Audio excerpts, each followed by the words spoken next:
যে বাংলাদেশ জামাত ইসলামীর সাথে আমাদের নির্বাচনে জোট হওয়ার কোনো সম্ভাবনা নেই।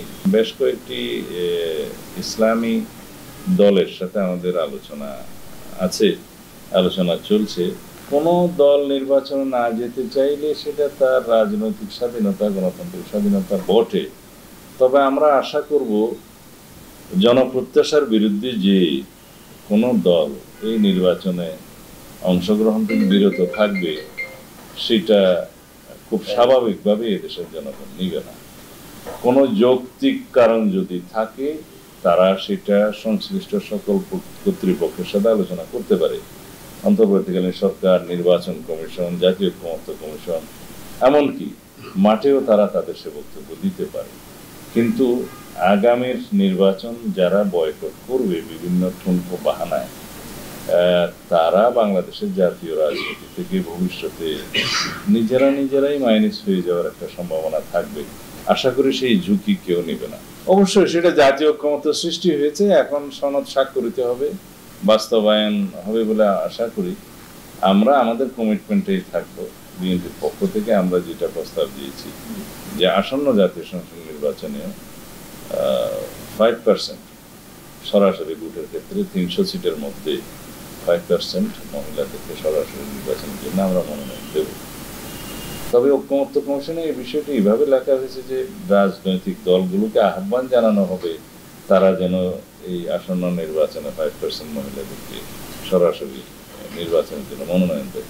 তবে আমরা যেহেতু আমাদের দলের পক্ষ থেকে প্রস্তাব করেছি, আমরা আমাদের প্রতিশ্রুতিতে আছি যে বাংলাদেশ জামাত ইসলামীর সাথে আমাদের নির্বাচনে জোট হওয়ার কোনো সম্ভাবনা নেই। অন্যান্য দলের ক্ষেত্রে যুগপৎ আন্দোলনে যারা আমাদের সাথে সঙ্গী ছিলেন, তাদের সাথে আমাদের প্রতিশ্রুতি আছে, তাদেরকে সাথে নিয়ে আমরা নির্বাচন করব। এমনকি আগামী দিনে যদি আমরা সরকার গঠনের সুযোগ পাই, তারাও সরকারের অংশ হিসেবে থাকবে। আর একটা বিষয় হচ্ছে, অন্যান্য রাজনৈতিক দলের ক্ষেত্রে জোটের মধ্যে আমরা আনবো কিনা নির্বাচনী জোটে, সেখানে আমরা বলেছি যে বেশ কয়েকটি ইসলামী দলের সাথে আমাদের আলোচনা আছে, আলোচনা চলছে, যারা বাংলাদেশের একটা বিশাল জনগোষ্ঠীর প্রতিনিধিত্ব করে।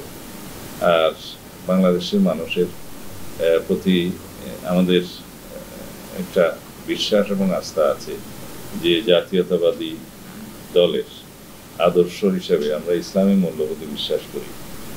আমরা মহান আল্লাহর উপর আস্থা এবং বিশ্বাস স্থাপনকারী সংবিধানের প্রস্তাবনায় সেই দল, আমাদের নেতা শহীদ রাষ্ট্রপতি জিয়াউর রহমান দলের প্রতিষ্ঠাতা, তিনি সংবিধানে বিসমিল্লাহির রহমানির রহিম সংযোজন করেছেন এবং মহান আল্লাহর উপর আস্থা এবং বিশ্বাস স্থাপন করেছেন রাষ্ট্র পরিচালনার মূলনীতির অংশে এবং প্রস্তাবনা। তো সেই ক্ষেত্রে আমরা ইসলামী ধরনের বেশ কিছু দলের সাথে আমাদের আলাপ আলোচনা আছে, তারা আমাদের সাথে জুটে আসতে পারেন। তবে সেই সিদ্ধান্ত এখনো চূড়ান্ত হয়নি, সেটার জন্য আমাদের অপেক্ষা করতে হবে। এর বাইরে অন্যান্য যে কোনো গণতান্ত্রিক রাজনৈতিক দল যারা ফ্যাসিবাদ বিরোধী রাজনৈতিক আন্দোলনে ছিল, গণতান্ত্রিক আন্দোলনে ছিল, তাদের মধ্যে যদি কেউ কেউ আমাদের জোটে অন্তর্ভুক্ত হয়, সেটা পরবর্তীতে দেখার জন্য অপেক্ষা করতে হবে।